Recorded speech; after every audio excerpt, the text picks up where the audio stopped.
કેમ છો વિદ્યાર્થી મિત્રો? Good morning.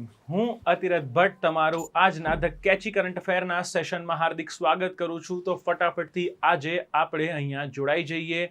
અહીંના સેશનમાં આજે કરંટ અફેરના ઘણા મહત્વના મુદ્દાઓ પર આજે આપણે ચર્ચા કરવા જઈ રહ્યા છીએ. તો તમારે કશું નથી કરવાનું, શાંતિથી બેસવાનું છે, ચિલ શાંતિથી વિડીયો જોવાનો છે. તમને આની પીડીએફ મળી જશે. એટ ધ એન્ડ આપણે આના પર કેટલાક પ્રશ્નોની પણ ચર્ચા કરીશું. તો શાંતિથી જોડાઈ જાઓ આ વિડીયોમાં અને તમે વિડીયોની તમામ બાબતોને મજા માણો. અહીંયા આપણે જ્ઞાન સાથે ગમ્મત કરીએ છીએ અને તમારે સમજવાનું છે કે કઈ રીતે ઇમ્પોર્ટન્ટ ટોપિક્સ આપણી આવનારી જીપીએસસી પરીક્ષામાં, આપણી આવનારી યુપીએસસી પરીક્ષાઓ માટે અત્યંત મહત્વપૂર્ણ સાબિત થઈ શકે છે. તો આપણે આના પર ચર્ચા શરૂ કરીએ. ઓકે, હવે આગળ જતા પહેલા તમને એક મહત્વની બાબત જણાવવાની છે કે અહીંયા વેબ સંકુલ દ્વારા એક બહુ જ સરસ મજાનો ઇનિશિયેટિવ લેવામાં આવેલો છે. આ ઇનિશિયેટિવનો હેતુ શું છે મિત્રો? આ ઇનિશિયેટિવનો હેતુ છે કે જે પણ વિદ્યાર્થી આવનારી 2027-28ની જીપીએસસી પરીક્ષાને જો ટાર્ગેટ કરી રહ્યું હોય ને, તેના માટે બહુ જ સરસ મજાની તક છે.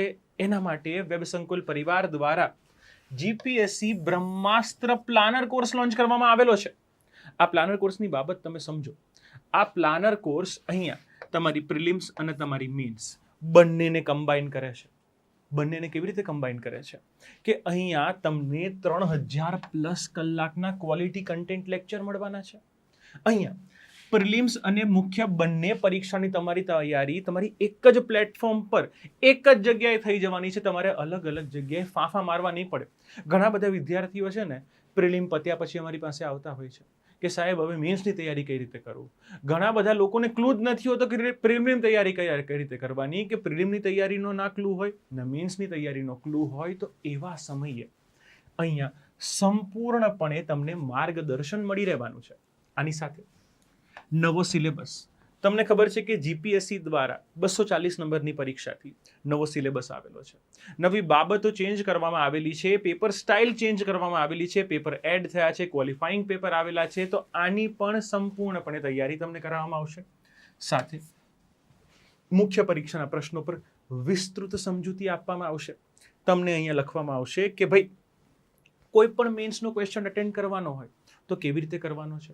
સાહેબ તમને અહીંયા સમજાવશે કે મેન્સના મુદ્દા આવી રીતે લખાય, પ્રિલિમના ફેક્ટ આવી રીતે યાદ રખાય. માઇન્ડ મેપ તમને આપવામાં આવશે એટ ધી એન્ડ, જેથી તમારું રિવિઝન વધારે સક્ષમ બનશે. અને એનસીઈઆરટીના રેકોર્ડેડ કોર્સ તમારા માટે તદ્દન ફ્રી રહેવાના છે. એટ ધી એન્ડ અહીંયા તમને અપડેટેડ ટેસ્ટ સિરીઝ પણ મળી જશે. તો એક જ જગ્યાએ જો, એક જ જગ્યાએ એવરીથિંગ ઇઝ અવેલેબલ તમારા માટે. અત્યારે છે ને એક જબરજસ્ત ડિસ્કાઉન્ટ ચાલી રહ્યું છે.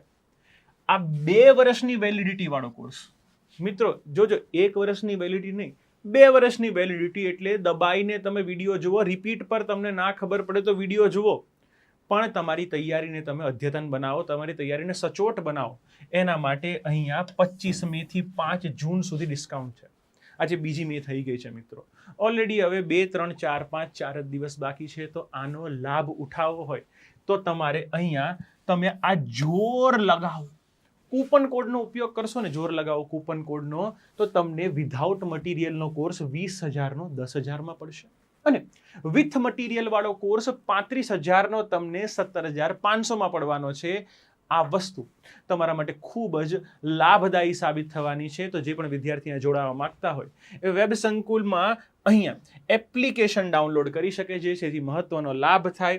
અહીંયા તમને કોઈ ડાઉટ હોય તો અહીંયા આ નંબર પર કોલ કરીને તમે વધારે માહિતી માંગી શકો છો.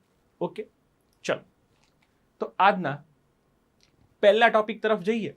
આજનો પહેલો ટોપિક છે કાર્બન બોર્ડર એડજસ્ટમેન્ટ મિકેનિઝમ.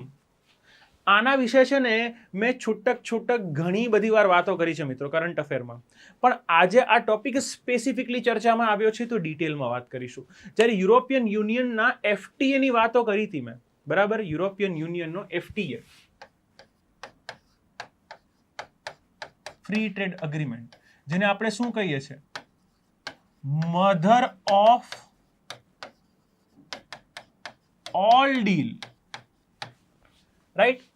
તો આમાં છે ને આ એક વિવાદનો મુદ્દો બન્યો હતો એ સમયે, પણ આ વિવાદનો મુદ્દો અત્યારે ખૂબ ચર્ચામાં આવી ગયો છે. તો CBAM શું છે એને આપણે સમજવાની કોશિશ કરીએ. ઓકે, તમને ખબર છે કે તાજેતરમાં યુરોપિયન યુનિયન દ્વારા તેના મહત્વાકાંક્ષી કાર્બન બોર્ડર એડજસ્ટમેન્ટ મિકેનિઝમના સંપૂર્ણ અમલીકરણની દિશામાં માળખાકીય કાનૂની પગલાં લેવામાં આવી રહ્યા છે. અને આ જે માળખાકીય કાનૂની પગલાં લેવાઈ રહ્યા છે ને, એટલે આ ટોપિક અત્યારે કરંટ અફેરમાં છે અને તમારા માટે ખૂબ અગત્યનો બની જાય છે. આ નીતિ હેઠળ પર્યાવરણીય નિયમોમાં છૂટછાટ ધરાવતા દેશોમાંથી યુરોપમાં જે પણ વસ્તુ આયાત કરવામાં આવે છે એના પર એક પ્રકારનો ટેક્સ લગાવવામાં આવે છે, એક પ્રકારની ડ્યુટી લગાવવામાં આવે છે. એનાથી જે ઉર્જા સઘન ચીજ વસ્તુ પર કાર્બન ટેક્સ લાદવાની વાત છે. સિમ્પલી બાબત એવી છે કે જો ઉત્સર્જન કરવામાં આવશે તો ટેક્સ લાગશે, ગ્રીન એનર્જીથી વસ્તુ પ્રોડ્યુસ કરવામાં આવશે તો ટેક્સ નહીં લાગે. આખા ટોપિકનો તમને શોર્ટમાં જવાબ આપી દીધો, પણ પરીક્ષામાં તમને ન્યુઆન્સીસ, નાની નાની બાબતો પૂછતા હોય છે, એટલે આ ટોપિકને ઊંડાણમાં ભણવો જરૂરી છે. તો આપણે આના વિશે જાણીએ. આ વૈશ્વિક વ્યાપાર નીતિ માટે આ બહુ જરૂરી છે, અને એસ્પેશિયલી આપણે જે સ્ટીલ એલ્યુમિનિયમ ઉદ્યોગો પર જે આની આર્થિક અસર ભારતને પડશે ને, કારણ કે ભારત બહુ બધી સ્ટીલ અને એલ્યુમિનિયમની વસ્તુઓ અને સાથે રો મટીરિયલ અને જે સ્ટીલની ગુડ્સ હોય છે એને આપણે યુરોપમાં મોકલીએ છીએ. આ યુરોપમાં મોકલીએ છીએ એના કારણે આ ઉદ્યોગોને અત્યારે બહુ મોટો ફટકો પડે એમ છે. કેમ? કારણ કે સ્ટીલ અને એલ્યુમિનિયમ ઇન્ડસ્ટ્રી એવી છે જે વન ઓફ ધ હાઈએસ્ટ કાર્બનનું ઉત્સર્જન કરે છે, અને વધારે કાર્બનનું ઉત્સર્જન ઇઝ ઇક્વલ ટુ ભારતની પ્રોડક્ટ પર વધારે ટેક્સ લાગશે. તો આ બાબતને આપણે કઈ રીતે ડીલ કરવાના છે એ જાણવાનો પ્રયાસ કર્યા છે. રાઈટ? તો આ બાબતોને જાણીએ. લાગુ કરનાર સંસ્થા કોણ છે? આ તો ભાઈ યુરોપિયન યુનિયન છે. ભાઈ આને લાગુ કરનાર સંસ્થા છે યુરોપિયન યુનિયન. એણે એક ઇનિશિયેટિવ શરૂ કર્યો. કયો? Fit for 55. તમને પ્રિલિમમાં ડાયરેક્ટ ક્વેશ્ચન આવી શકે કે ભાઈ વોટ ઇઝ ફિટ ફોર 55? આ ફિટ ફોર 55 શું છે? એ પેકેજના ભાગરૂપે લક્ષ્યાંક 2030 સુધીમાં આપણે ગ્રીન હાઉસ ગેસને 55% ઘટાડવાનો છે. એટલે કે યુરોપિયન યુનિયન ઈચ્છે છે કે તે વર્ષ 2030 સુધીમાં ગ્રીન હાઉસ ગેસ જેમ કે CO2, CO, CH4, HFC, CFC આની માત્રા છે ને 55% સુધી ઘટાડે. ક્યાંથી ઘટાડે? 55% સુધી. હવે આ વસ્તુ સમજવાની છે કે હાલની માત્રાઓને લઈને ચર્ચા નથી, એક રેફરન્સ પોઈન્ટ આપવામાં આવ્યો છે, આગળ ભણીશું એને, કે પ્રી ઇન્ડસ્ટ્રીયલ એરાથી 55% ઘટાડવાની બાબત છે. એટલે કે બહુ મહાન કામ યુરોપિયન યુનિયન કરી નથી રહ્યું, પણ તમારે સમજવાની જરૂર છે કે આના લીધે યુરોપને આર્થિક લાભ ઘણો થવાનો છે. રાઈટ? અહીંયા કાર્બન લીકેજનો પ્રશ્ન છે કે યુરોપમાં પર્યાવરણીય નિયમો છે ને બહુ જ કડક છે, અને જેને લીધે ત્યાં ઉત્પાદનનો ખર્ચ ખૂબ ઊંચો છે. 1 કિલો સ્ટીલ યુરોપમાં બનાવવું હોય તો ભારત કરતાં 10 ગણો ખર્ચ થઈ શકે. તો યુરોપ શું કરશે? આ યુરોપ છે ને આ સ્ટીલને ભારતથી મંગાવશે. પણ યુરોપ શાણું છે કે આમાંથી બી એક કમાવાની ઓપોર્ચ્યુનિટી ઊભી કરી શકાય. આપણે ગ્રીન હાઉસ ગેસીસનું ઉત્પાદન ઘટાડવું છે, અને એના માટે વિશ્વને થોડો ફોર્સ પણ કરવાનો છે, મજબૂર પર કરવાનો છે, વિચ ઇઝ ગ્રેટ. એ બહુ સારી બાબત છે. એના માટે યુરોપ શું કરશે કે એવી જ વસ્તુને યુરોપિયન યુનિયનમાં એન્ટ્રી આપશે કે જે ગ્રીન હાઉસ ગેસીસનું ઉત્સર્જન ઓછી કરતી હોય મેન્યુફેક્ચરિંગના સમયે, અને એના માટે જ આ આખી મિકેનિઝમ છે. આથી યુરોપિયન કંપનીઓ પોતાના પ્લાન્ટ એવા દેશમાં સ્થાપે જ્યાં પર્યાવરણીય નિયમો હળવા હોય અને ત્યાં ઉત્પાદન કરીને માલ સામાન યુરોપમાં આયાત કરે. આ વસ્તુને કહેવાય કાર્બન લીકેજ. કે ભાઈ અમે અમારા દેશ, અમારી નદીઓને ખરાબ નહીં કરીએ, અમે અમારો પ્લાન્ટ ચાઇનામાં બનાવીશું, વિયેતનામમાં બનાવીશું, ભારતમાં બનાવીશું, અને પછી જુઓ ત્યાં પ્રદૂષણ થાય એ ચાલશે, ભારતમાં યુરોપિયન યુનિયનમાં થાય એ નહીં ચાલે. પણ આના જ સાથે CAB નો મુખ્ય હેતુ છે ને આ કાર્બન લીકેજને અટકાવવાનો છે, અને વૈશ્વિક સ્તરે સ્પર્ધાત્મક વાતાવરણ ઊભું કરવાનું છે. કે યુરોપની કંપનીઓ છે પોતાનો સ્ટીલ પ્લાન્ટ જો ભારતમાં લાવે, અને સ્ટીલ પ્લાન્ટથી ભારતમાં જો યુરોપિયન યુનિયન અહીંયા પ્રદૂષણ કરતું હોય તો યુરોપિયન દોગલું કહેવાય ને ભાઈ. યુરોપ તો દંભી કહેવાય, હિપોક્રેટ કહેવાય. કે ભાઈ તમે તમારા દેશમાં અહીંયા પ્રદૂષણ કરવા દેતા નથી ને ભારતમાં આવીને પ્રદૂષણ કરો છો, તો ભારતને પણ ફોર્સ કરે કે તમે પણ એવી ટેકનોલોજીનો ઉપયોગ કરો કે જેનાથી પ્રદૂષણ ઓછું થાય અથવા નહિવત થાય. તો યુરોપમાં પણ પ્રદૂષણ ઘટશે, ભારતમાં પણ પ્રદૂષણ ઘટશે. અને આમ વિચારવા જઈએ તો લાંબા ગાળે એક સારો વિચાર છે. ઓકે, તો એના વિશે આપણે આગળ જોઈએ. હવે આ ટેક્સ કામ કઈ રીતે કરે છે? કાર્બન સર્ટિફિકેટ ખરીદવાની ફરજ છે કે કાર્બન બોર્ડર એડજસ્ટમેન્ટ મિકેનિઝમની પદ્ધતિ શું છે તમે સમજો.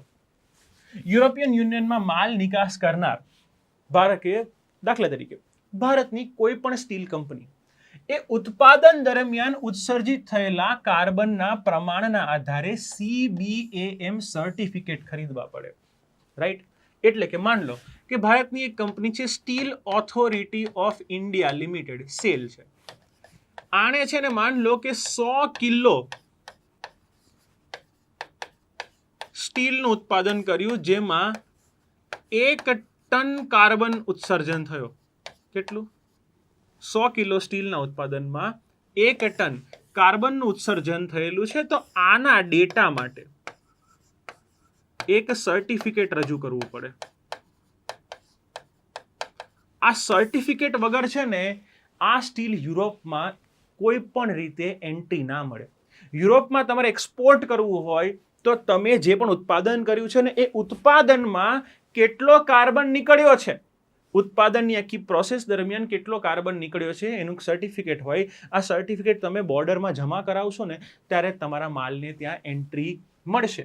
આ સર્ટિફિકેટ યુરોપની કિંમત પોતાની સ્થાનિક કાર્બન માર્કેટ એટલે કે emission trading system European union ETS એના સાપ્તાહિક સરેરાશ ભાવો સાથે લિંક રહેશે.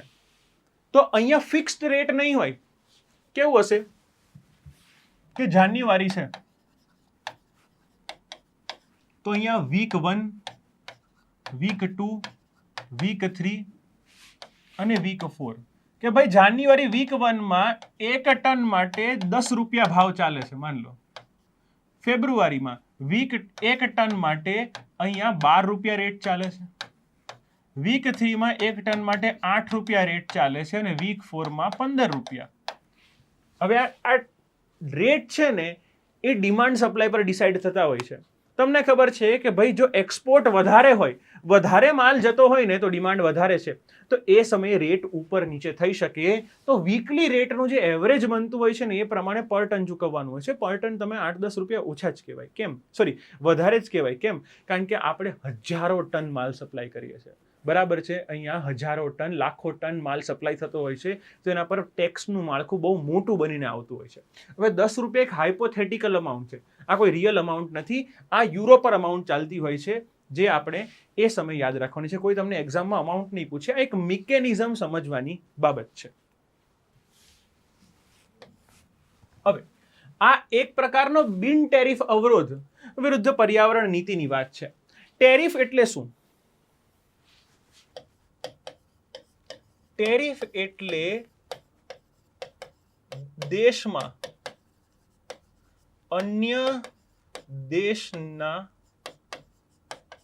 માલની આયાત પર લાગતી કસ્ટમ ડ્યુટી કે ટેક્સ અને ટેરિફ કહેવામાં આવે. હવે કાનૂની દ્રષ્ટિએ યુરોપિયન યુનિયન છે ને તેને પરંપરાગત કસ્ટમ ડ્યુટી કે ટેરિફ ગણતું નથી, કારણ કે આ એની પર્યાવરણીય નીતિનો ભાગ છે. ભાઈ યુરોપિયન યુનિયન કેટલું સ્માર્ટ છે કે આપણી જોડે FTA સાઇન કર્યું. FTA સાઇન કર્યું એટલે ઓલમોસ્ટ 99% જે પ્રોડક્ટ છે ને પર 0% ડ્યુટી હશે. 99% પ્રોડક્ટ્સ પર 0% ડ્યુટી હશે. પણ સમજવાની બાબત એ છે કે યુરોપિયન યુનિયન કે ભાઈ આવી રીતે થોડી ચાલશે. શાણા લોકો છે હારા ગોરા, તો એમણે શું કર્યું? એમણે કર્યું કે આપણે એક ક્લાઇમેટ એક્શન ટૂલ બનાવીએ કે ભાઈ આવી રીતે પૈસા કંઈકથી તો કમાવા પડશે ને સરકારે. તો હવે ટેરિફની જગ્યાએ આને એક બિન ટેરિફ ટૂલ તરીકે, પર્યાવરણીય નીતિ તરીકે સ્થાપિત કરેલું છે કે મેં કર તો વસૂલું છે. કર વસૂલવાનું કામ ચાલશે, પણ કેના પર? કે જે લોકો અહીંયા ઉત્સર્જન કરશે. ભારત સહિત અન્ય દેશોએ તેને આંતરરાષ્ટ્રીય વ્યાપારમાં છુપી રીતે લાદવામાં આવતું આને એક નોન ટેરિફ મેજર તરીકે દર્શાવે છે કે ભાઈ યુરોપ છે ને આમની જગ્યાએ આમ કામ પકડવાની ટ્રાય કરી રહ્યું છે. આપણી જોડે એક પ્રકારની રીતે કરજ વસૂલવાની બાબત છે. ભલે ઇન્ટેન્શન ગમે એટલો પ્યોર હોય. પેરિસ કરારના સિદ્ધાંતોનું ઉલ્લંઘન છે. કઈ રીતે તમને સમજાવું. પેરિસ કરારમાં એક બાબતોની ચર્ચા કરવામાં આવી હતી, common but differential responsibilities and respective capabilities. આનો બાબત એ છે કે ભાઈ યુરોપિયન એની કેપેસિટી પ્રમાણે કાર્બન ઉત્સર્જન ઘટાડશે, ભારત એની કેપેસિટી પ્રમાણે ઘટાડશે, કારણ કે બંને દેશની પરિસ્થિતિ, બંને દેશની નાણાકીય સ્થિતિ, બંને દેશમાં ઉદ્યોગોની સ્થિતિ અલગ છે.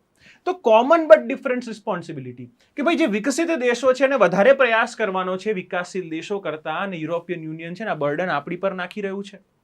રાઈટ. તો અહીંયા બધું બર્ડન વિકાસશીલ દેશો પર આવી રહ્યું છે.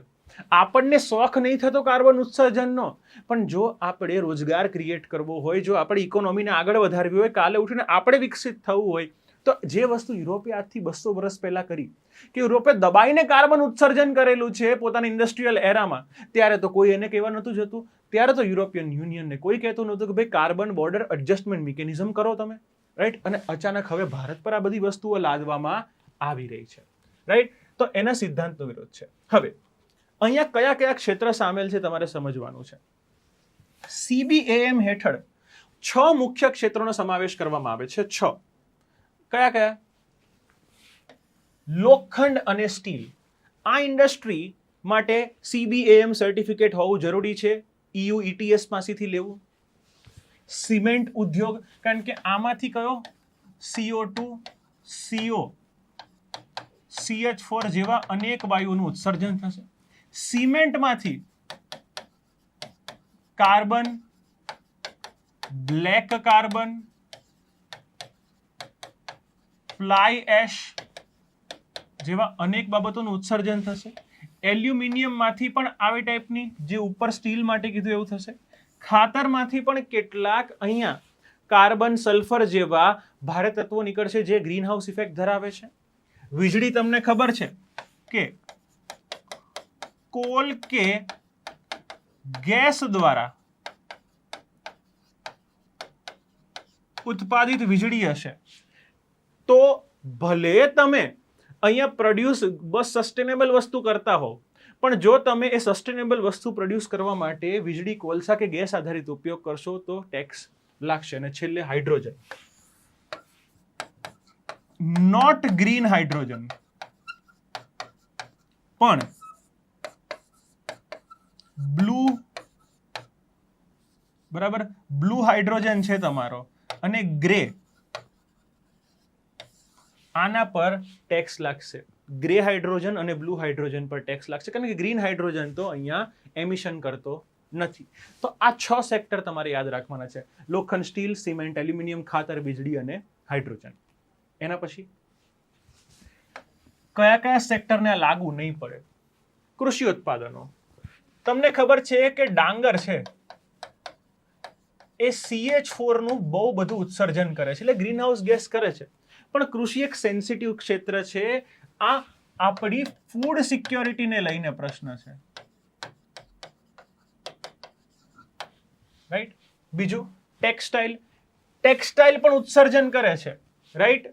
આઈટી કઈ રીતે ઉત્સર્જન કરે ભાઈ? આઈટી ના જે ડેટા સેન્ટર હોય ને એ ખૂબ જ વીજળી ખાય.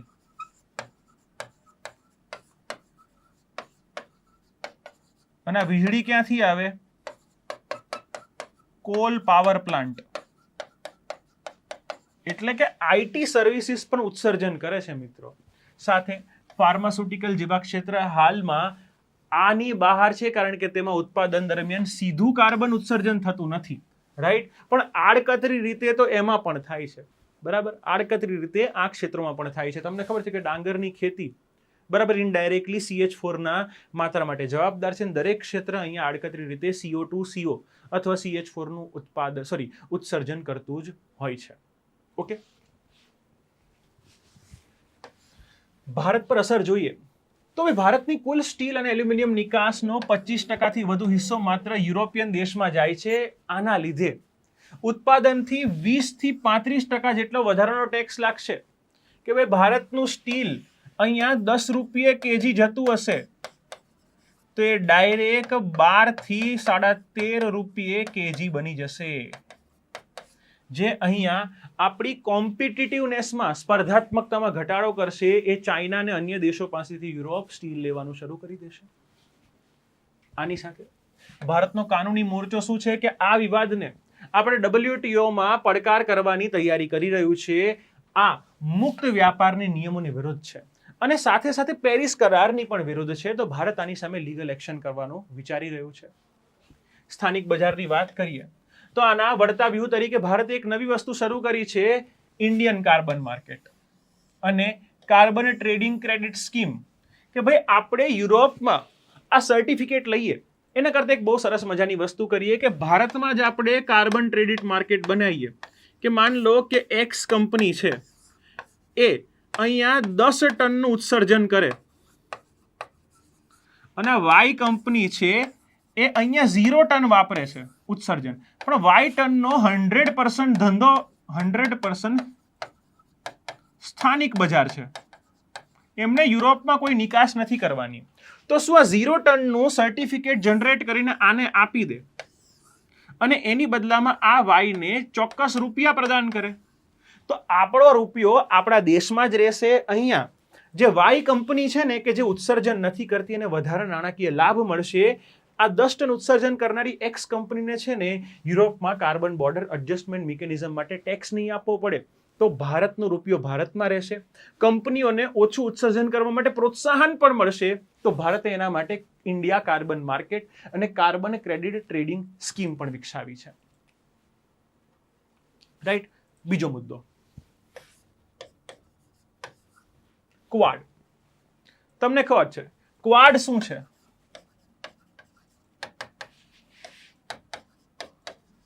ક્વાડ્રીલેટરલ સિક્યોરિટી ડાયલોગ. શું છે મિત્રો? ક્વાડ્રિલેટરલ સિક્યોરિટી ડાયલોગ છે. એનો અર્થ શું છે કે અહીંયા 4 દેશો ક્ષેત્રીય સુરક્ષા અને વિકાસ માટે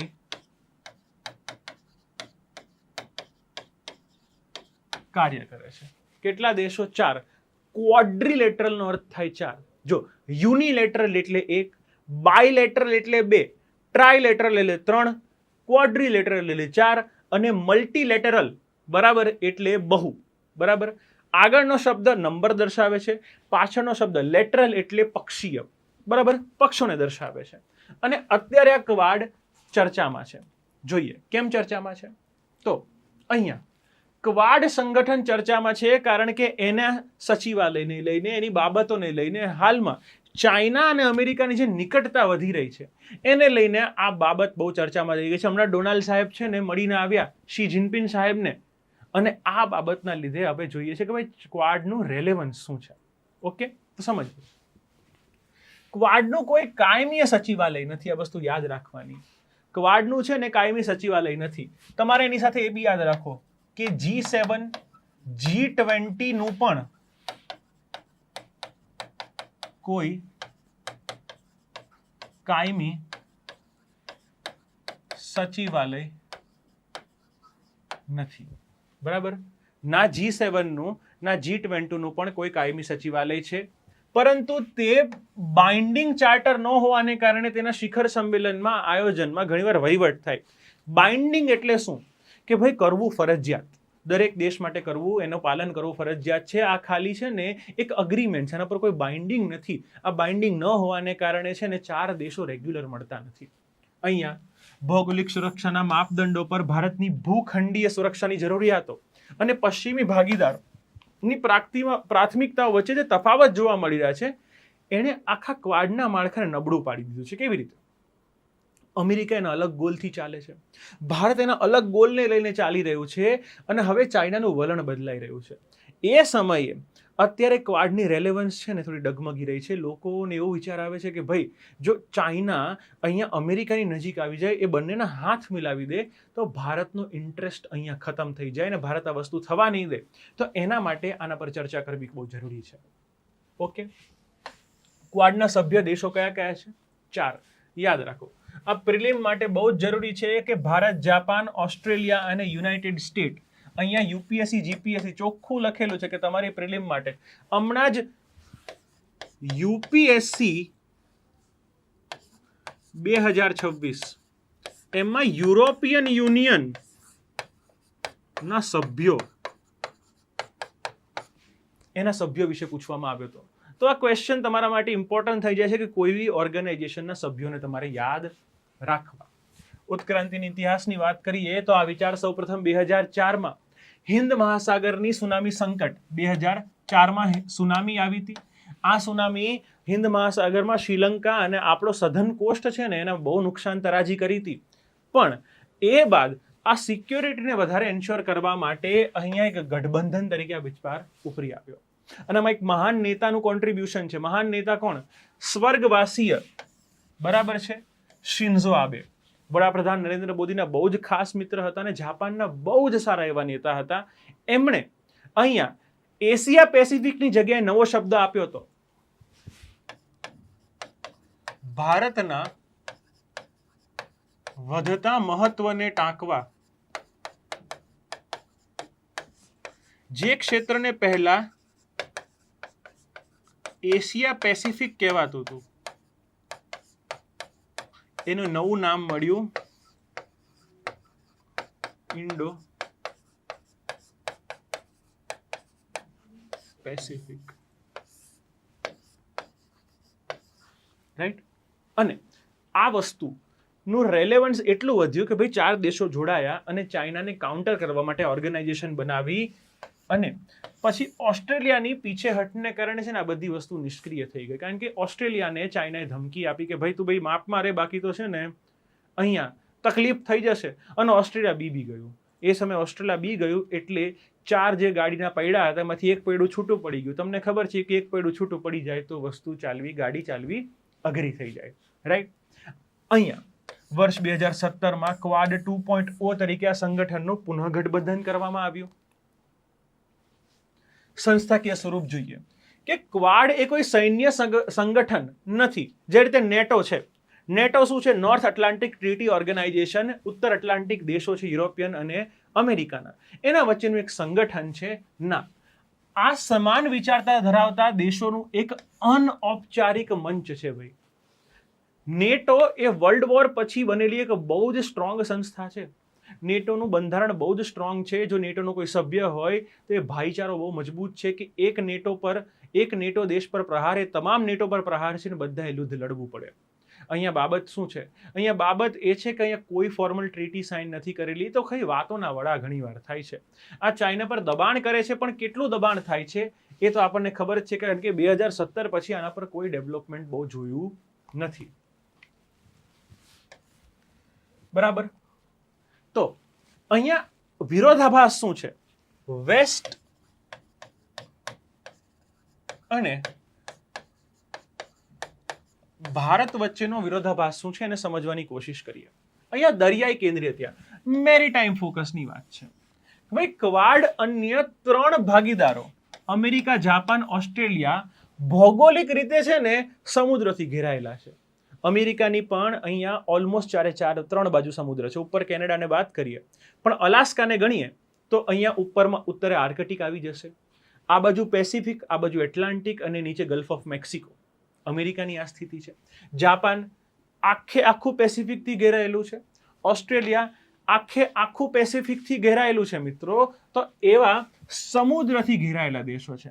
તેમનું મુખ્ય ધ્યાન ઇન્ડો પેસિફિકના દરિયાઈ વેપાર, માર્ગોની સુરક્ષા, દક્ષિણ ચીન સાગરમાં ફ્રીડમ ઓફ નેવિગેશન સ્થાપવા માટે છે. તમને ખબર છે કારણ કે જે મલક્કા છે, મલક્કાની સામુદ્ર ધુની છે. ક્યાં આવેલી છે?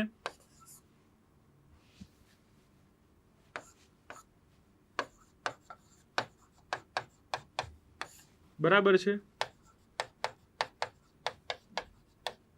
તો મલેશિયા અને ઇન્ડોનેશિયા વચ્ચે આ મલક્કાની સામુદ્ર ધુની આપી છે, જે વિશ્વના 35% ટ્રેડ માટે જવાબદાર છે. અને ચીનના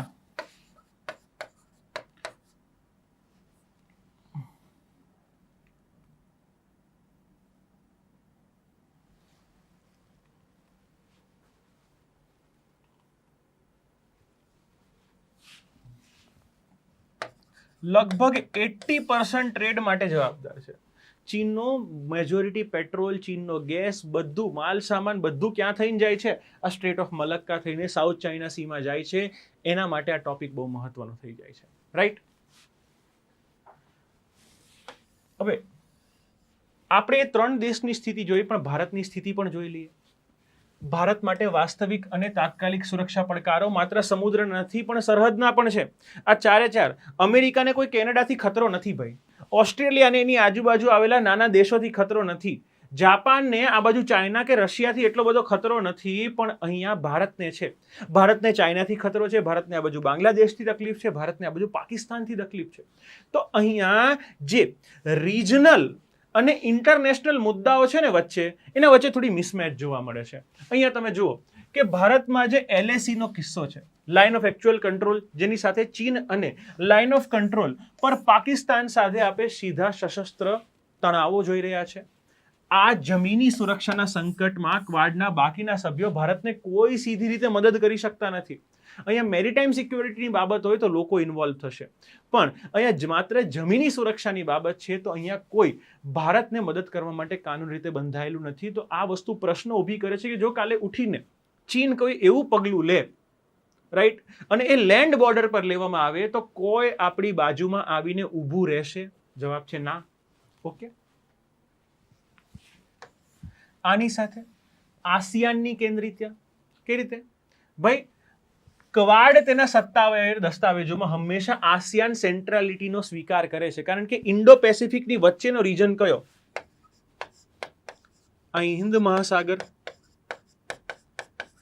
અને આ પેસિફિક, એની વચ્ચે આવેલો રીજન છે આસિયાન. બરાબર છે.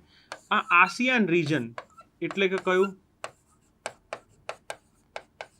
Malaysia, Thailand, Laos, Brunei, Singapore,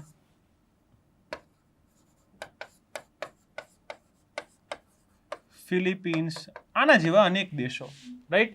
આમના જેવા અનેક દેશો. કેમ? કારણ કે આ સેન્ટ્રલિટીમાં આવે છે, ટ્રેડને બહુ મોટો કંટ્રોલ કરે છે. અહીંયા વિયેતનામ, કંબોડિયા, આ બધા દેશો બધા ભેગા મળીને અમેરિકન એક્સપોર્ટ માટે પણ બહુ જવાબદાર છે. અમેરિકન ઇમ્પોર્ટ માટે પણ બહુ જવાબદાર છે. ઓસ્ટ્રેલિયન ઇમ્પોર્ટ માટે બહુ જવાબદાર છે. ઇવન આપણા ઇમ્પોર્ટ માટે પણ બહુ જવાબદાર છે, કારણ કે આ બધા દેશો સાથે આપણે ટ્રેડ ડેફિસિટમાં છીએ ભાઈ.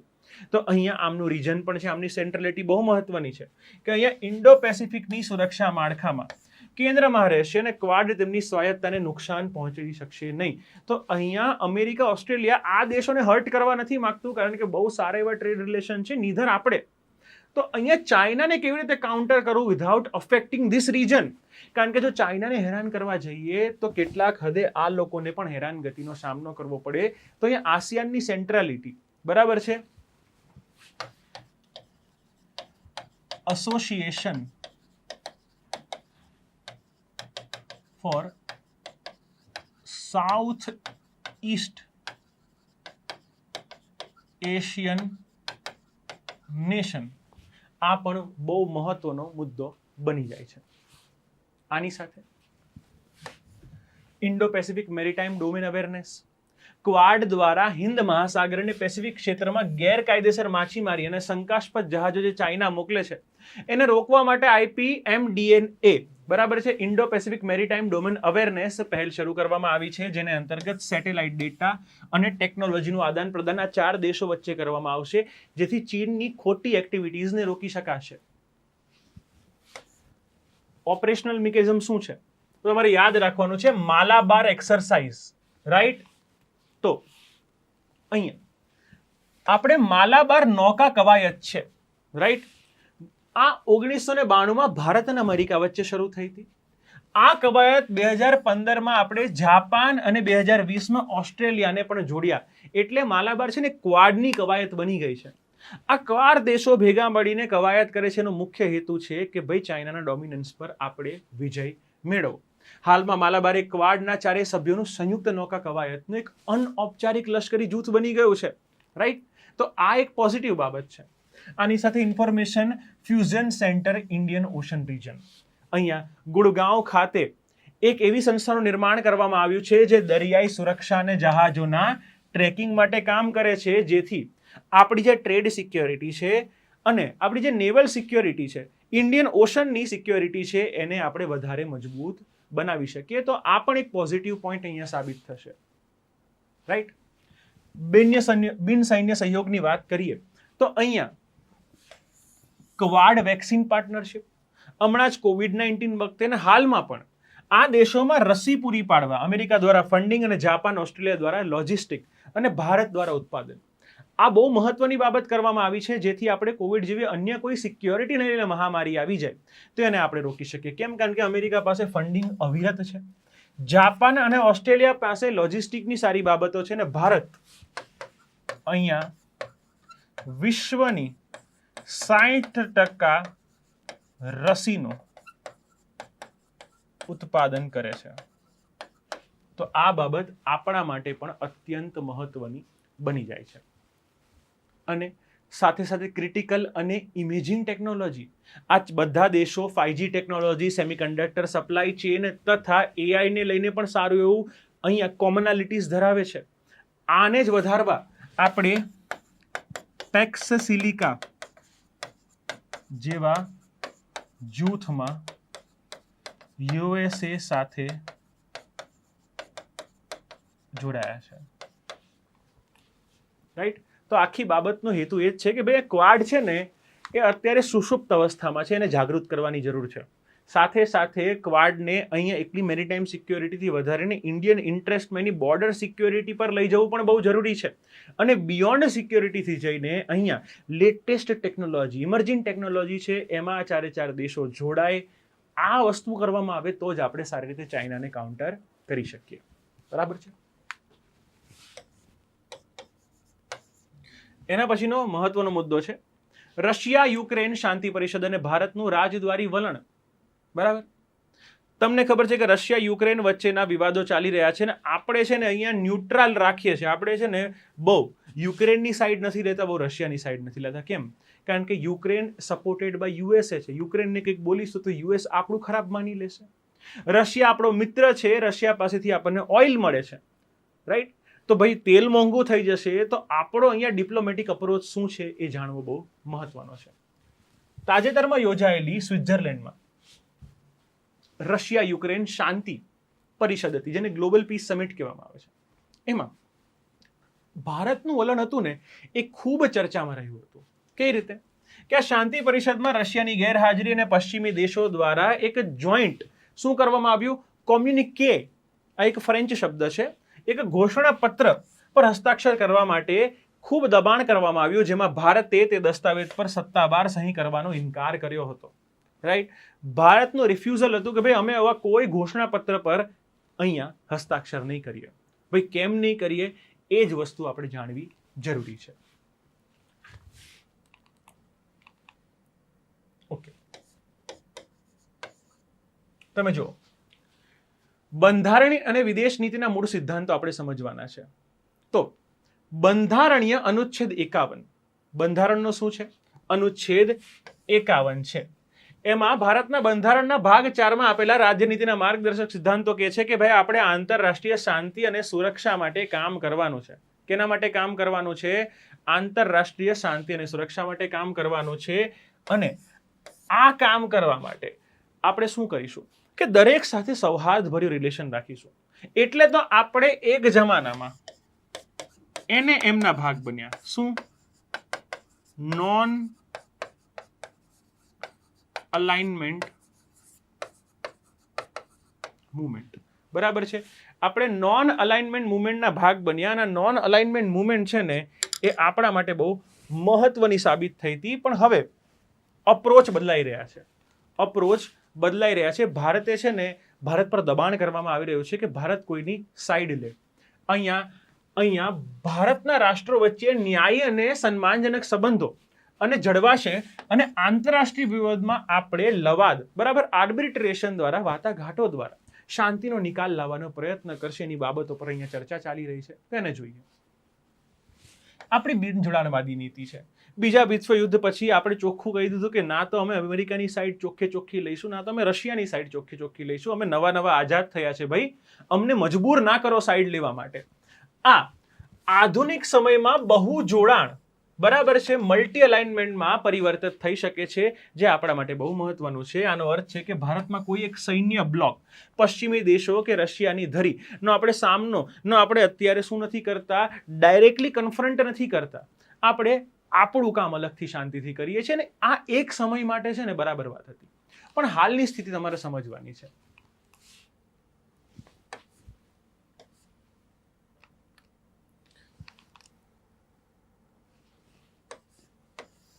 હાલની સ્થિતિમાં શું છે કે સર્વસંમતિ અને બંને પક્ષોની હાજરીનો સિદ્ધાંતની વાત છે. કઈ રીતે? તમે જુઓ કે ભારતે શાંતિ પરિષદમાં સ્પષ્ટ કર્યું કે કોઈ પણ સંઘર્ષનો કાયમી અને સ્વીકાર્ય ઉકેલ ત્યારે જ આવી શકે જ્યારે બંને પક્ષ હાજર હોય. અહીંયા હું કોઈ ડોક્યુમેન્ટમાં એટલા માટે સાઇન નહીં કરું કારણ કે રશિયા હાજર નથી. રાઈટ? સિમ્પલ વાત છે. જે બે જણની મેટર હોય એ મેટર આપોઆપ ત્રીજા લોકો સુલટાવી ના શકે. એ મેટરમાં બંને પક્ષે હાજર રહીને પોતાના બયાન આપવા જરૂરી છે. અને એના માટે અહીંયા રશિયાને બાકાત રાખીને કામ કરવામાં આવતી કોઈ પણ એક પક્ષી શાંતિય પ્રક્રિયામાં ભારત એનો હિસ્સો બની શકે નહીં. રાઈટ? સંયુક્ત રાષ્ટ્ર ચાર્ટર અને સાર્વભૌમત્વનું સન્માન રાખ્યું છે ભારતે. કઈ રીતે? કે ભારતે વારંવાર કર્યું છે કે ભાઈ રાષ્ટ્રોની પ્રાદેશિક ટેરિટોરિયલ ઇન્ટિગ્રિટી, પોતાનું સાર્વભૌમત્વ એ છે ને બહુ જ જરૂરી છે. કારણ કે ભારત પોતે એ વસ્તુમાં માને છે. અહીંયા અમેરિકા કાલે ઉઠીને ભારતના બિહાફ પર કોઈ પણ નિર્ણય લઈ લે, બારોબાર નિર્ણય લઈ લે, તો તમને ગમશે? નહીં ગમે. રાઈટ? એ જ રીતે અહીંયા આપણે રશિયાના બિહાફ પર નિર્ણય ન લઈ શકીએ. આ સંયુક્ત રાષ્ટ્ર સુરક્ષા પરિષદમાં રશિયા વિરુદ્ધના સામેના ભાગ લેવા બદલ ગેરહાજર રહેવાનું આપણે પસંદ કર્યું છે. અને બંને પક્ષો સાથે વાતચીતની વાત કરી કે ભાઈ આ બાજુથી યુક્રેન આવશે, આ બાજુથી રશિયા આવશે, અમે બધા સાથે બેસીશું, બેસીને ચર્ચા કરીશું ને બંને જણોની વાતો સાંભળીશું. જો અમને વાતો બરાબર લાગશે તો જ આપણે આગળ વધીશું. અહીંયા આ યુદ્ધ નથી એવી વાત કરી છે ભાઈ. શું વાત કરી છે? કે સપ્ટેમ્બર 22માં એસસીઓની સમિટ દરમિયાન ભારતીય વડાપ્રધાન રશિયન રાષ્ટ્રપતિને શું કીધું હતું? વ્લાદિમીર પુતિન સાહેબને કીધું હતું કે ભાઈ આ યુદ્ધ નથી, આજે પણ ભારતની સત્તાવાર નીતિનો મુદ્રાલેખ છે. કેમ? કારણ કે આ વસ્તુ કઈ આખી જિંદગી નથી ચાલવાની. કાલે ઉઠીને સંબંધો બદલાશે, કાલે ઉઠીને ડાયનેમિક્સ બદલાશે. તો આપણે હંમેશા ભવિષ્યલક્ષી કામ કરવું જોઈએ. ભારતે હંમેશા મુસદ્દીગીરી અને સંવાદ, ડિપ્લોમસી અને મધ્યસ્થાની ડાયલોગની જ વાત કરી છે કે કોઈ વસ્તુનો જો શાંતિથી નિવેડો આવતો હોય તો અહીંયા ફોર્સફુલી નિવેડો લાવવાની જરૂર નથી. ગ્લોબલ સાઉથના નેતા તરીકે ભારતની શું ભૂમિકા છે? અહીંયા રશિયા યુક્રેનના યુદ્ધ, એશિયા, આફ્રિકા અને લેટિન અમેરિકામાં અમેરિકા વિરુદ્ધ બરાબર છે આ જે પણ વસ્તુ ચાલી રહી છે, જે અમેરિકાએ ત્યાં કરેલી છે, હમણાં જેમ કે વેનેઝુએલાની જે ઘટના બની, અત્યારે ઈરાનનું યુદ્ધ ચાલી રહ્યું છે એની બાબત છે. અહીંયા યુક્રેન યુદ્ધમાં અમેરિકાની જે ભૂમિકા છે એના પર અન્ન, ઈંધણ અને ખાતરનું મોટું સંકટ ઊભું થયું છે. રાઈટ? ભારતે આ શાંતિ મંચો પર પશ્ચિમી દેશોની ભૌગોલિક રાજકીય ખેંચતાણના બદલે કે ભાઈ તમારા કરેલા કર્મો અમે ગ્લોબલ સાઉથમાં ભોગવીએ, એક એવો કુદરતી ન્યાય છે ભાઈ.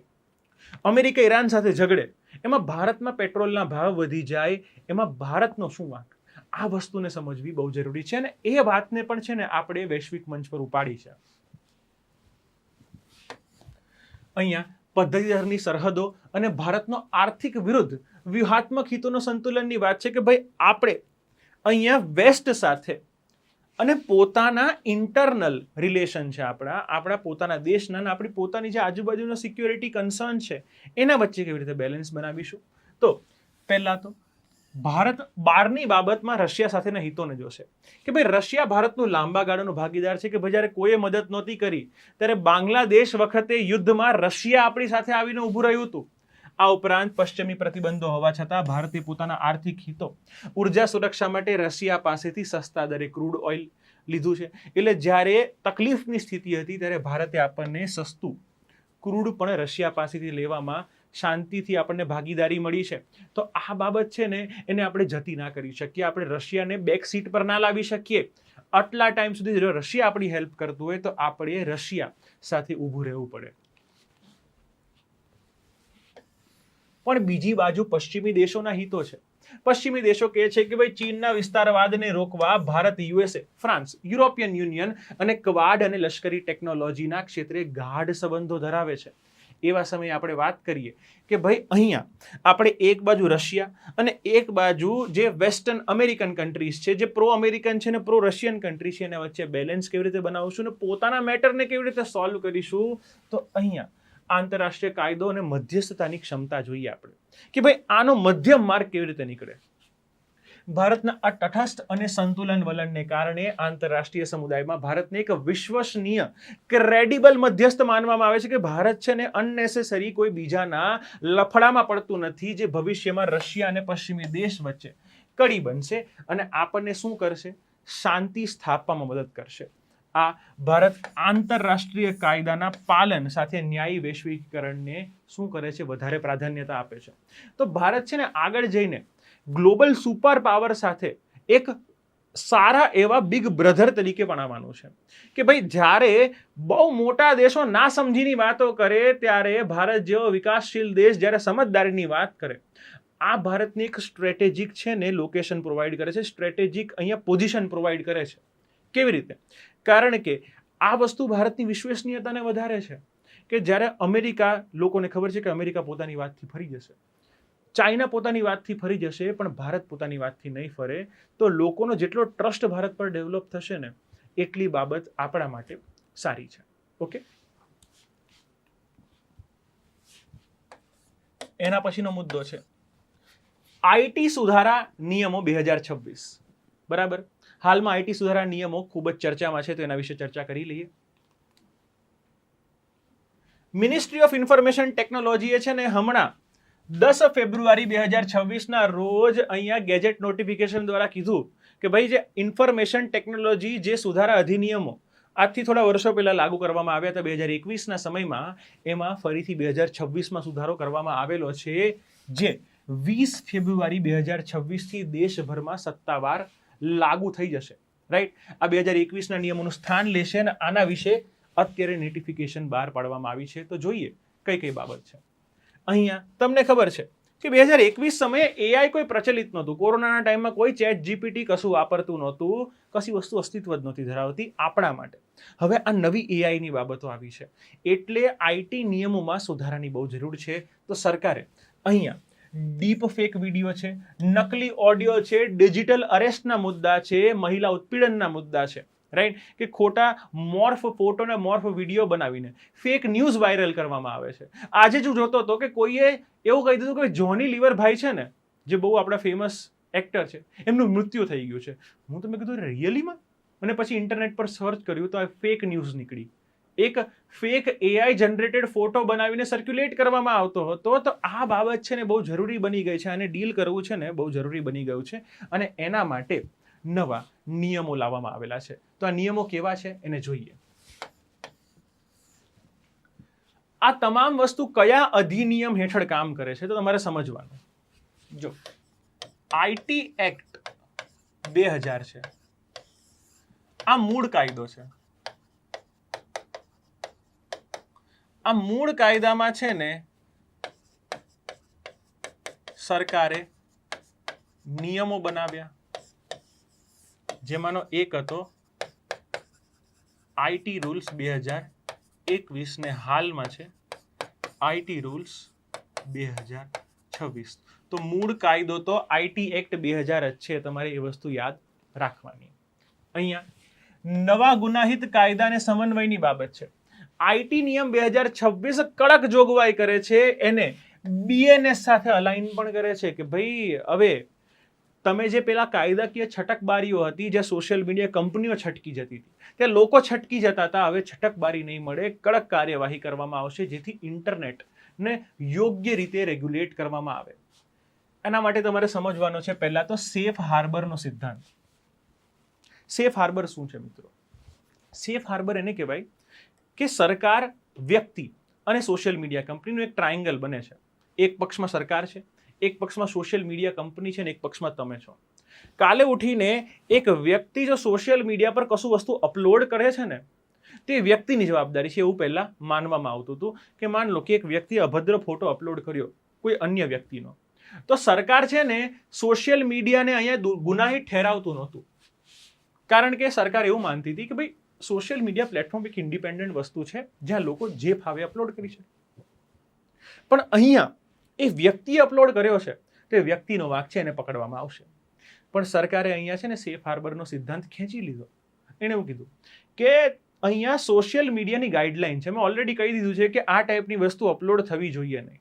અને તો પણ ઇન્સ્ટાગ્રામ, ફેસબુક, વોટ્સએપ પર જો કોઈ વ્યક્તિ આવી વસ્તુ અપલોડ કરે છે અને સોશિયલ મીડિયાને ગોતીને ડિલીટ નથી કરતું, એને રિમૂવ નથી કરી દેતું, તો એકલો વ્યક્તિનો વાંક નહીં હોય, સોશિયલ મીડિયા આર્બિટ્રર કે કંપનીનો પણ વાંક છે, એ એગ્રીગેટરનો પણ વાંક ગણાશે. તો હવે સોશિયલ મીડિયા કંપનીનું પણ ગળું પકડવામાં આવશે કે ભાઈ તમને બી દંડ થશે, તમને બી સજા થશે. અને આ જ વસ્તુ સેફ હાર્બરની વસ્તુને શું કરે છે? હટાવે છે. એટલે ભાઈ સોશિયલ મીડિયા પર પ્રેશર બની ગયું છે કે કાલે ઉઠીને ફેક ન્યૂઝ અમે જાતે ના હટાવીને તો આ સરકાર તો આપણો ધંધો બંધ કરાવી દેશે. બીજું,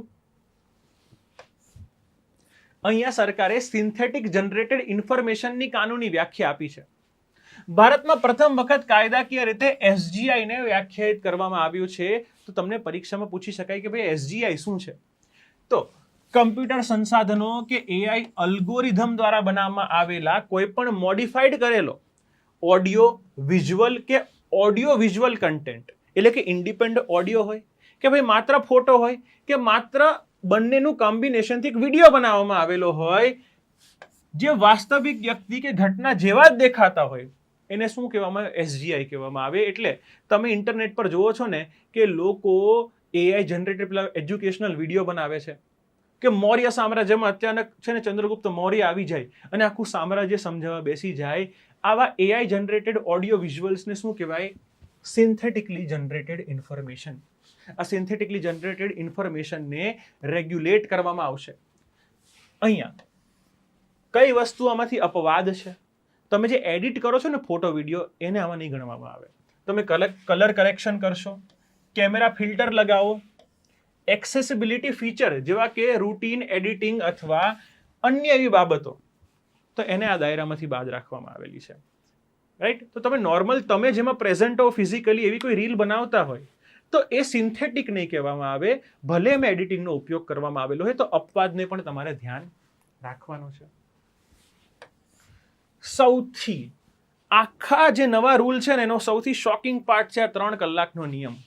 આ 3 કલાકનો નિયમ સૌથી શોકિંગ પાર્ટ છે કે અદાલત અથવા સરકાર દ્વારા કોઈ પણ AI કન્ટેન્ટને ગેરકાયદેસર કે ભ્રામક કરવામાં આવે તો સોશિયલ મીડિયા કંપનીએ છે ને 3 કલાકની અંદર હટાવી દેવું પડે. હવે તમે ઇમેજિન કરો, આ વસ્તુ છે ને પહેલા 36 કલાકની હતી, બરાબર? અહીંયા લખેલું જ છે મેં કે 36 કલાકની મર્યાદા હતી. એક ફોટો સોશિયલ મીડિયા પર વાયરલ થાય છે. આ સોશિયલ મીડિયા પર જો ફોટો વાયરલ થાય છે, આ વાયરલ ફોટો એક્ઝેક્ટલી કયા વ્યક્તિએ અપલોડ કરેલો છે, પછી એને હજારો લાખો લોકો દ્વારા રિપોસ્ટ કરવામાં આવે છે. રાઈટ? તો એક કંપની દ્વારા એનો સોર્સ શોધવો, રેગ્યુલર સોર્સથી એને ત્યાંથી ડિલીટ કરવો, લાખો લોકોના અકાઉન્ટમાંથી આ ફોટો કે વિડીયો ડિલીટ કરવો, એ બહુ જ લાંબી પ્રક્રિયા છે. ઉપરથી એ વેરીફાઈ પણ કરવું કે આ ફોટો કે વિડીયો જે પણ અપલોડ કરવામાં આવેલો છે એ ગાઈડલાઈન કે અહીંયા IT રૂલ્સ 2026નું વાયોલેશન કરે છે. આ નક્કી કરવું, આ બધું નક્કી કરવા માટે માત્ર 3 કલાકનો સમય અપૂરતો છે. અને આ તો એક ફોટાની વાત કરું છું. લોકો રોજ જે સોશિયલ મીડિયા પર લાખો કરોડો ફોટા, વિડીયો કે ઓડિયો અપલોડ કરતા હોય છે, તો એમાં સોશિયલ મીડિયા કેવી રીતે આ વસ્તુને પહોંચી વળશે? એ બહુ મોટો પ્રશ્ન છે. 2 કલાકનો કટોકટીનો નિયમ છે કે જો કન્ટેન્ટ કોઈ વ્યક્તિની નગ્નતા અને નકલી ઓળખ ઇમ્પર્સોનેશન પર હોય તો તેને 2 કલાકમાં હટાવવું ફરજિયાત છે. સરકારનું એ તર્ક એ છે કે વસ્તુ વાયરલ થાય ને એની પહેલાં હટી જાય. પણ વસ્તુ સ્થિતિ એ સમજવાની છે કે વાયરલ થાય એની પહેલે હટી જવામાં માનો કે કોઈ વ્યક્તિની સાચી ઇન્ફોર્મેશન છે, રાઈટ, કોઈ વ્યક્તિ દર્શાવે છે કે આ વ્યક્તિ કોઈ વસ્તુનો ભોગ બનેલો છે, અથવા કોઈ વ્યક્તિ અહીંયા કોઈ વસ્તુનો, સરકારનો કે કોઈ ઇન્ડસ્ટ્રીનો પર્દાફાશ કરે છે, તો આનો દુરુપયોગ નહીં કરવામાં આવે એ વસ્તુ પણ જાણવી બહુ જરૂરી છે. અહીંયા કોઈ વ્યક્તિએ સરકારની ટીકા કરતી કઈ વસ્તુ લખી દીધી, સરકારે એને અહીંયા સરકાર વિરુદ્ધ ગણીને કમ્યુનિટી ગાઈડલાઇનમાં કેન્સલ કરાવી દીધું, તો એક સેન્સરશિપ નહીં કહેવાય. લોકતંત્રમાં જે બોલવાની, વિચાર અભિવ્યક્તિની સ્વતંત્રતા છે એને આ તકલીફ પહોંચાડે એની પણ સંભાવના રહેલી છે, અને એ સોશિયલ મીડિયા 3 કલાકની હડબડીમાં ખોટા નિર્ણય લઈ લે એની પણ સંભાવના પૂરેપૂરી છે. તો અહીંયા ચેક એન્ડ બેલેન્સ પણ એટલું હોવું જોઈએ. બહુ જ સરસ, આ વસ્તુ મને બહુ ગમી, મેન્ડેટરી લેબલિંગ અને ડિજિટલ ફિંગરપ્રિન્ટ. અહીંયા વસ્તુ સ્થિતિ એ સમજવાની જરૂર છે કે કોઈ પણ AI generated photo, video, audio upload કરવામાં આવે તો ઓટોમેટિક આવું લેબલ આવી જવું જોઈએ.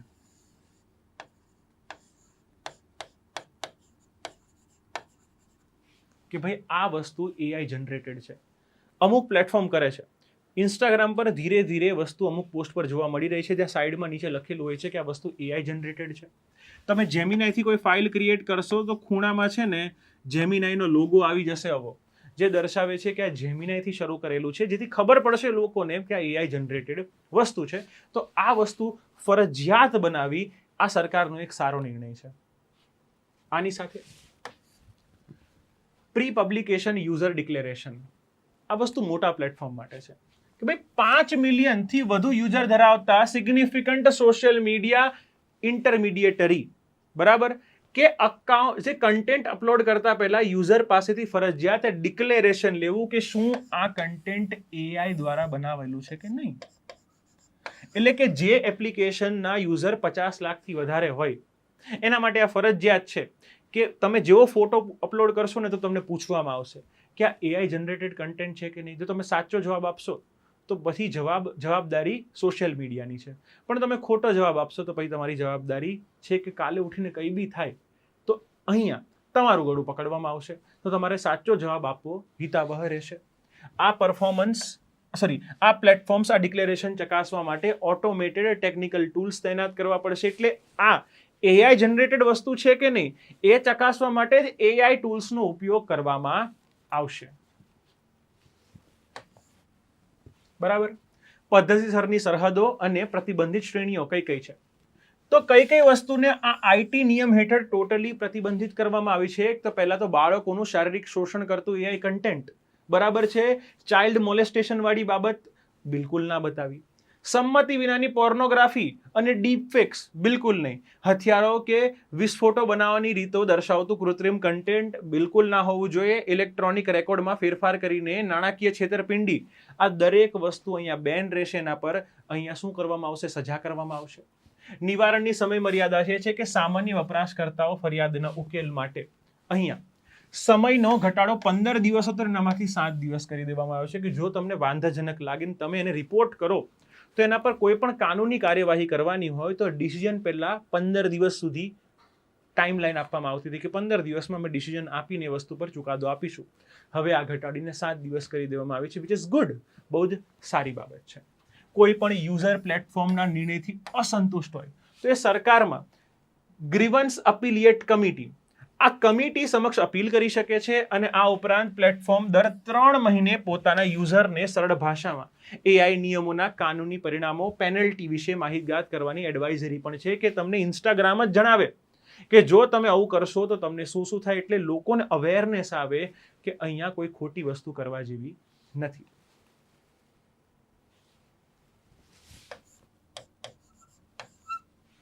એના પછીનો મહત્વનો મુદ્દો છે બુંડીબુગ્યો વાયરસ, ઇબોલા પ્રકોપ, રાઈટ. તો ભાઈ આ બુંડીબુગ્યો વાયરસ શું છે એ ચર્ચામાં આવી ગયું છે. ઇબોલા વિશે મેં તમને ઓલરેડી ભણાવ્યું હતું, પણ બુંડીબુગ્યો અત્યારે ચર્ચામાં છે તો આપણે જાણી લઈએ. તાજેતરમાં છે ને આફ્રિકા ખંડના કેટલાક પ્રદેશમાં આંતરરાષ્ટ્રીય સ્વાસ્થ્ય એજન્સી દ્વારા કરાયેલા હેલ્થ એલર્ટ બાદ જે બુંડીબુગ્યો વાયરસ છે એ ચર્ચામાં આવી ગયો છે.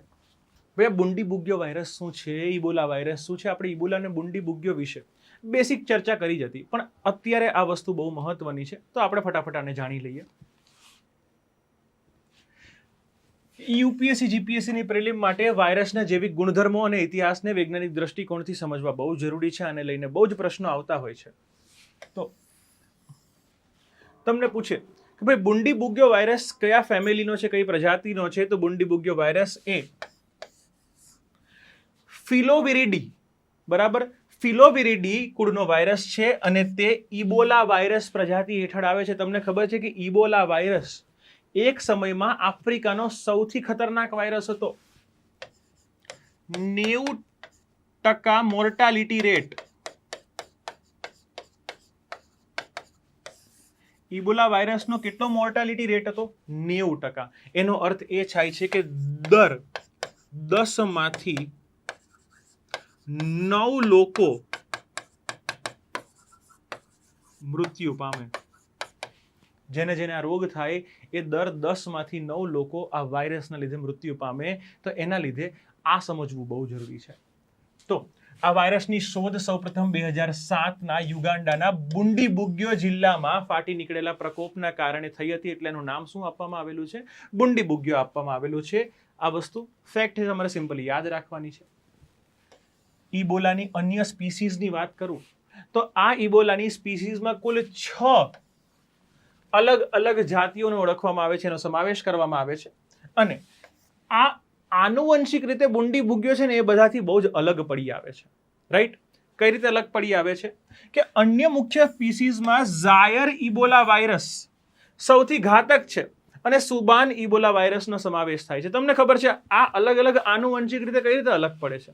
જો કોઈ પણ વાયરસ છે ને એ સ્થિતિ, પર્યાવરણ અને બોડીલી કન્ડિશન પ્રમાણે પોતાની જાતને ઇવોલ્વ કરે સર્વાઈવર કરવા માટે. આપણી પાસે રેબીસની કોઈ દવા કેમ નથી? રેબીસની વેક્સિન છે પણ રેબીસની દવા કેમ નથી? તમને કહું, રેબીસ એટલે હડકવા.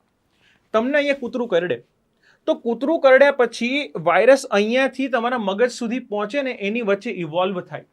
મારા અંદર રેબીસનો વાયરસ જે હોય અને કોઈ અન્ય વ્યક્તિમાં રેબીસનો વાયરસ હોય, એ વાયરસ જેનેટિકલી થોડો અલગ હોઈ શકે છે. તો આ વસ્તુ સમજવી બહુ જરૂરી છે. બીજી વાત, શરદી તાવ માટે કેમ રસી નથી? બરાબર, કેમ શરદી તાવ માટે કોઈ પરમનન્ટ રસી નથી કે તમને કદી શરદી તાવ થાય જ નહીં? એનું રીઝન છે કે જેનેટિકલ મોડિફિકેશન એમાં સતત ચાલતું રહે છે. ઇવોલ્વ થયા કરે વાયરસ. કે ગયા વર્ષે તમને જે શરદી થઈ હશે ને એ અને આજે તમને જે શરદી થઈ છે, બંનેમાં બહુ જ અંતર છે. બંનેના જેનેટિકલ મેકઅપમાં બહુ અંતર છે. ઇવોલ્વ થઈ ગયા છે. સ્થિતિથી પોતાની જાતને શું કરી દીધી છે? એ લોકોએ અહીંયા અનુકૂળ બનાવી દીધી છે. એવી રીતે એક જ વાયરસ અલગ અલગ રીજનમાં અલગ અલગ વેરિયન્ટ ઊભા કરે છે, કારણ કે એ જેનેટિકલી મોડિફાઈડ થતા હોય તેના ટેમ્પરેચર પ્રમાણે, ત્યાંના વાતાવરણ પ્રમાણે અને ત્યાંના વ્યક્તિઓના શરીર પ્રમાણે. ઓકે, એટલે આ વેરિએશન જોવા મળે છે. અહીંયા ઝૂનોટિક રોગો અને પ્રાકૃતિક વાહકની વાત કરીએ તો પહેલા તો પ્રશ્ન થાય કે ભાઈ ઝૂનોટિક વાયરસ છે એટલે કે શું? કોઈ પણ વાયરસ જે પ્રાણીથી માણસમાં ફેલાય આને ઝૂનોટિક વાયરસ કહેવામાં આવે. પ્રાણીથી માણસમાં ફેલાય તમામ વાયરસને ઝૂનોટિક વાયરસ કહેવામાં આવે. એના અનુસાર ફ્રૂટ બેટ છે, બરાબર, એવા ચામાચીડિયાની પ્રજાતિ, રાઈટ, જે અહીંયા ફ્રૂટ ખાઈને પોતાનું જીવન વિતાવે છે. તો ફ્રૂટ બેટ એ વાયરસ શું છે? ઝૂનોટિક વાયરસ છે. તો ફ્રૂટ બેટના લીધે જ બુંડીબુગ્યો થાય છે. એ કુદરતી વાહક, નેચરલ રિઝર્વર માનવામાં આવે છે. તમને ખબર છે ફ્રૂટ બેટની અંદર 2000 પ્લસ વાયરસો હોય છે અલગ અલગ. કેટલા પ્રકારના? 2000 પ્લસ. જેમાં ફ્રૂટ બેટને એનાથી કશું નથી થતું. ફ્રૂટ બેટ માટે તો ખાલી એ વાયરસ તેના અંદર શરીરમાં રહે છે. પણ જ્યારે માન લો કે ફ્રૂટ બેટે છે ને કોઈ સફરજન પર એક બાઇટ લીધું, હવે સફરજન હાર્વેસ્ટર વખતે છે ને સફરજનને જ્યારે તોડવામાં આવશે તો આ તૂટેલો કટકો હશે એ વાયરસ મનુષ્ય પોતે નહીં ખાય, પણ મનુષ્ય એટલો શાણો છે ને કે આવા ફ્રૂટ્સને એ એના ફાર્મના અન્ય એનિમલને ખવડાવી દે છે.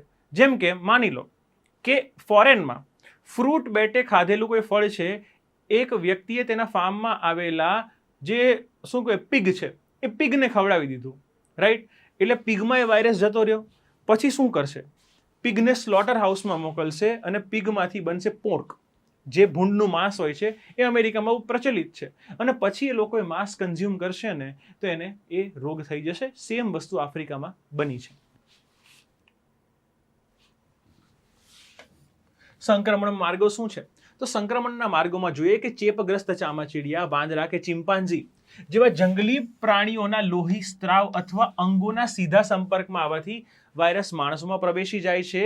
તો બુશમીટનો વપરાશ આનું એક મુખ્ય કારણ છે, કારણ કે આવા લોકોનું મીટ પણ આફ્રિકામાં બહુ ખવાય છે. બરાબર છે? આ લોકોનું મીટ આફ્રિકામાં બહુ ખવાય છે. તો ડાયરેક્ટ આવી રીતે પણ આવી શકે ને. મેં તમને જે પીગવાળી રીત કીધી એ રીતે પણ વાયરસ ફેલાઈ શકે.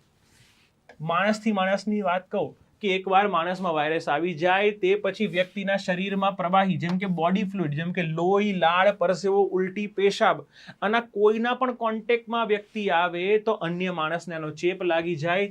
તમારે આ ધ્યાન રાખવાનું છે કે આ વાયરસ એરબોર્ન નથી. બુંડી બુગ્યો વાયરસ હવાથી ફેલાતો નથી, રાઈટ? કેટલાક વાયરસ છે ને એરબોર્ન હોય, કેટલાક વાયરસ વોટરબોર્ન હોય. આ વોટરબોર્ન એટલે કોઈ પ્રકારના ફ્લુઇડ, કોઈ પણ પ્રકારના તરલ પદાર્થથી આ વસ્તુ થાય છે. હવાથી આ વાયરસ ફેલાતો નથી. આ વાયરસથી શું થાય? વાયરલ હેમરેજિક ફીવર થાય છે કે વાયરસ માનવ શરીરમાં પ્રવેશ્યા બાદ શરીરમાં આંતરિક બ્લીડિંગ કરે છે. બરાબર? જેને આપણે બ્રેન હેમરેજ કહીએ છીએ. શું છે બ્રેન હેમરેજ? એટલે તમારા બ્રેનમાં ક્રેક આવે અને એના લીધે તમારા બ્રેનમાં ઇન્ટરનલ બ્લીડિંગ થવા લાગે. હેમરેજ એટલે ઇન્ટરનલ બ્લીડિંગ. તો ઇન્ટરનલ બ્લીડિંગ કરે છે જેને તબીબી ભાષામાં વાયરલ હેમરેજ ફીવર પણ કહેવામાં આવે છે. આમાં શરીરમાં અંગો ફેલ થવાના કારણે, મલ્ટિપલ ઓર્ગન ફેલિયર થવાને કારણે શું થાય છે? મલ્ટિપલ ઓર્ગન ફેલિયર થવાને કારણે વ્યક્તિઓનું મૃત્યુ થાય છે. અહીંયા ઝાયર ઇબોલા વાયરસમાં મોતનો દર 60 to 90% છે. એટલે દર 10માંથી 6 થી 9 લોકો મૃત્યુ પામે છે અને મોર્ટાલિટી રેટ કહેવાય છે એની સરખામણીમાં બુંડી બુગ્યોનો ઓછો છે. કેટલો છે? 30 થી 40%. પણ તો પણ બહુ વધારે કહેવાય. ઇમેજિન 100 લોકોમાંથી 40 લોકો મરી જાય એ કોઈ નાની વાત નથી. તો આને પણ ડીલ કરવો બહુ જ જરૂરી છે. તબીબી મર્યાદાઓ અને સારવારની સ્થિતિને જોઈએ તો પ્રિલિમ માટે આ પણ જરૂરી છે. તો ભાઈ રસીની મર્યાદા. હાલમાં વિશ્વમાં ઝાયર ઇબોલા વાયરસ માટે અહીંયા રસીઓ જેમ કે એરોબો એ ઉપલબ્ધ છે. કઈ છે? એરવેબો. આ એરવેબો રસી ઉપલબ્ધ છે, પણ બુંડી બુગ્યો માટે કોઈ રસી અવેલેબલ નથી. સૌથી મહત્વની બાબત તમારા પ્રિલિમ માટે એ યાદ રાખવાની છે કે બુંડી બુગ્યો વાયરસ સામે કોઈ ક્રોસ પ્રોટેક્શન આપતું નથી. તો સેમ બંને ભલે ઇબોલાની પ્રજાતિ છે, બંને ઇબોલા વાયરસની જ પ્રજાતિ છે, પણ બુંડી બુગ્યો માટે તમે એરબો, બરાબર છે, અથવા એરવેબો જે રસી વાપરશો એની કોઈ અસર થશે નહીં, કારણ કે બુંડી બુગ્યો અલગ રીતે અહીંયા ઇવોલ્વ થયેલો છે. રાઈટ? તો વાયરસ માટે હાલમાં કોઈ પણ રસી નથી. સારવાર પદ્ધતિ કોઈ એન્ટીવાયરલ કોઈ દવા ઉપલબ્ધ નથી. આની સારવાર નોર્મલ તાવ આવે ને ત્યારે કેવું બોટલ ચડાવે, પેનકિલર આપવાની, મલ્ટીવાઇટામિન આપવાની, બસ એવી રીતે જ સારવાર કરવામાં આવે છે. આની કોઈ સારવાર પ્રોટોકોલ, કોઈ પણ પદ્ધતિ હાલમાં અસ્તિત્વ ધરાવતી નથી. આંતરરાષ્ટ્રીય સ્વાસ્થ્ય નિયમોમાં શું કહે છે કે WHO ની ભૂમિકા છે. વર્લ્ડ હેલ્થ ઓર્ગેનાઇઝેશન દ્વારા આ વાયરસના પ્રકોપને અટકાવવા માટે પ્રભાવિત વિસ્તારમાં ઇન્ટરનેશનલ હેલ્થ રેગ્યુલેશન 2005 હેઠળ કડક મોનિટરિંગના ક્વોરન્ટાઇનના પ્રોટોકોલ લાગુ કરવામાં આવ્યા છે કે ભાઈ કડક અહીંયા ક્વોરન્ટાઇનનું પાલન થવું જોઈએ. કોરોના વખતે આટલું ક્વોરન્ટાઇન હતું, કોરોનાનો મોર્ટાલિટી રેટ આટલો ઓછો હતો, બરાબર છે. કોરોનાનો મૃત્યુ દર આના સામે કંઈ ના કહેવાય તો પણ કેટલી રીતે ફેલાતો હતો, કેટલા લોકો મૃત્યુ પામ્યા. અહીંયા જો આ વાયરસનો આઉટબ્રેક વધારે ફાટી નીકળે તો બહુ જ મોટા પાયે તરાજી ફેલાઈ શકે છે. સરહદી દેખરેખની વાત કરીએ કે ભારતમાં કેન્દ્રીય આરોગ્ય મંત્રાલય દ્વારા અહીંયા આફ્રિકન દેશમાંથી આવતા પ્રવાસીઓ અને એરપોર્ટ અને બંદરો પર થર્મલ સ્ક્રીનિંગ અને આઇસોલેશનની ગાઈડલાઈન જાહેર કરાઈ છે, જેથી આફ્રિકામાં આવા કોઈ પણ વાયરસનો પ્રકોપ આવે નહીં. એના પછી વર્લ્ડ હેલ્થ એસેમ્બલીનો મુદ્દો છે. વર્લ્ડ હેલ્થ એસેમ્બલી અને સ્ટ્રોક પર રિઝોલ્યુશન શું છે તો ફટાફટ આપણે જાણી લઈએ. તાજેતરમાં અહીંયા જીનીવા ખાતે છે ને વર્લ્ડ હેલ્થ એસેમ્બલી આવી હતી, જેમાં હાર્ટ સ્ટ્રોક આવે છે ને, બરાબર છે, હાર્ટ સ્ટ્રોક કે બ્રેન સ્ટ્રોક, એના પર એક રેઝોલ્યુશન લેવામાં આવેલું છે. તો એના વિશે જાણીએ આપણે. રાઈટ. વિશ્વમાં પ્રથમ વખત આ વખતે, બરાબર, સ્ટ્રોકને એક સ્વતંત્ર અને અગ્રતા ધરાવતા વૈશ્વિક જાહેર આરોગ્ય કટોકટી તરીકે માન્યતા મળી છે. અત્યારે સ્ટ્રોકને છે ને એક અલગ રોગ તરીકે નહોતો જોવામાં આવતો, એને બોડીલી અહીંયા રિએક્શન જોવામાં આવતું કે તમારી ખરાબ લાઈફસ્ટાઈલ અથવા અન્ય કોઈ બાબતના લીધે ઘણીવાર સ્ટ્રોક આવી શકે, હાર્ટમાં કે બ્રેનમાં ક્લોટ થઈ જાય એને. પણ ફોર ધ ફર્સ્ટ ટાઈમ સ્ટ્રોકને એક અલગ વસ્તુ તરીકે, એક અલગ વૈશ્વિક પબ્લિક હેલ્થ ઇમરજન્સી ડિક્લેર કરવામાં આવેલી છે અને પ્રાયોરિટી આપવામાં આવેલી છે. આ નિર્ણય વૈશ્વિક સ્તરે બિનચેપી રોગો, રાઈટ, જેનું પ્રમાણ વધી રહ્યું છે, જેમ કે કેન્સર, ડાયાબિટીસ, અલ્ઝાઇમર્સ અને હવે આ સ્ટ્રોક, આના ઘટાડા માટે, આની સામે પ્રતિકાર માટે આ વસ્તુ કરવામાં આવેલી છે. તો આના પર જોઈએ. હવે વર્લ્ડ હેલ્થ એસેમ્બલીની વાત કરીએ તો વર્લ્ડ હેલ્થ એસેમ્બલી છે ને WHO ની એ સર્વોચ્ચ બેઠક માનવામાં આવે છે, સૌથી લીડિંગ નિર્ણય લેતી સંસ્થા છે. આનું કોઈ કાયમી સચિવાલય નથી, પરંતુ તમામ WHO ના સભ્યો છે ને આનું પ્રતિનિધિત્વ કરે છે. આ વસ્તુ યાદ રાખવાનું છે. WHO ની બેઠક કઈ? WHO ની બેઠક વર્લ્ડ હેલ્થ એસેમ્બલી. અહીંયા મુખ્ય કાર્યો કયા કયા છે? WHO ની નીતિ નક્કી કરવી, ડિરેક્ટર જનરલની નિમણૂક કરવી અને બજેટ અને અન્ય બાબતો પર દેખરેખ રાખવી. અહીંયા પ્રસ્તાવના કાનૂનની સ્થિતિ જોઈએ કે અહીંયા જે કાનૂની પ્રસ્તાવના કરવામાં આવેલી છે આ સ્ટ્રોકની બાબતને લઈને, તેને જોઈએ કે WHO દ્વારા પસાર કરવામાં આવેલા રિઝોલ્યુશન સભ્ય દેશો પર કાનૂની રીતે બંધન કરતા હોતા નથી. ભાઈ, એનું કારણ શું છે? કેમ કાનૂની રીતે બંધન કરતા નથી? કારણ કે આના માટે બજેટ જોઈએ. દરેક દેશ છે ને હાર્ટની બીમારી કે કોઈ પણ બીમારી હોય એના માટે સેમ રૂપિયા ખર્ચવા માટે સક્ષમ નથી. જો બનાવી દેવામાં આવે આ વસ્તુને બંધન કરતા, તો પ્રોબ્લેમ એ થાય કે દરેક દેશે રૂપિયા ખર્ચવા પડે, જો હોય જ નહીં તો લાવવા ક્યાંથી? એટલે આ વસ્તુને અત્યારે ઓપ્શનલ રાખવામાં આવી છે કે તમારે પ્રયાસ કરવા જોઈએ. ભારતે પ્રયાસ કરવો જોઈએ, પણ ભારતની સ્થિતિ અલગ છે, અમેરિકાની સ્થિતિ અલગ છે, આફ્રિકાની સ્થિતિ અલગ છે. તો આ મુજબ પ્રયાસો પણ અલગ અલગ સ્તરે કરવામાં આવશે. હવે સ્ટ્રોક શું છે આપણે સમજીએ. સ્ટ્રોક એ હૃદયનો હુમલો નથી, પરંતુ મગજનો હુમલો છે. સમજો, બરાબર છે? સ્ટ્રોક એ હૃદયનો વસ્તુ નથી. હા, હૃદય સાથે જોડાયેલું છે, બરાબર. ઘણીવાર આપણે હાર્ટ સ્ટ્રોક કહીએ છીએ, બરાબર છે, એ મોસ્ટલી કાર્ડિયક અરેસ્ટ હોય છે. અને સ્ટ્રોક એ બ્રેન વસ્તુ છે કે ક્લોટ બને છે, પણ એ ઘણીવાર ક્લોટ હાર્ટથી બ્રેન સુધી જાય છે. તો જ્યારે મગજના કોઈ ભાગમાં લોહીનો પુરવઠો ખોરવાઈ જાય ત્યારે મગજના કોષો ઓક્સિજનના પોષક તત્વોના ભાવે મિનિટોમાં નાશ પામી શકે છે. આના બે પ્રકાર છે મિત્રો. કયા કયા? જો, ઇસ્કેમિક સ્ટ્રોક અને હેમરેજિક સ્ટ્રોક. જો આ બંને વસ્તુ સમજાવીને તમને સમજાવું. જો આ સૌથી સામાન્ય પ્રકારનો છે, અંદાજે 85% આ મગજની નસોમાં લોહીની ગાંઠને જવાને કારણે થાય છે. અને બીજું હેમરેજિક સ્ટ્રોક, આ પ્રકારમાં મગજની કોઈ નસ ફાટી જવાને કારણે થાય છે. હવે આ જે પહેલો પ્રકાર છે ને એ હૃદય સાથે જોડાયેલો છે.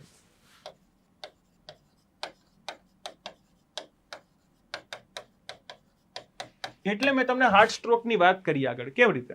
જો કોઈ પણ શરીરમાં, કોઈ પણ હાર્ટમાં છે ને, જ્યારે બેડ કોલેસ્ટ્રોલની માત્રા વધે, બેડ ફેટની માત્રા વધે ને, તો ક્લોટ બનવા લાગે. શું બનવા લાગે? ક્લોટને કહેવાય ગાંઠ. આ ગાંઠ બનવા લાગે કેની હોય? કેલ્શિયમની. કોની હોય? કેલ્શિયમની ગાંઠ હોય.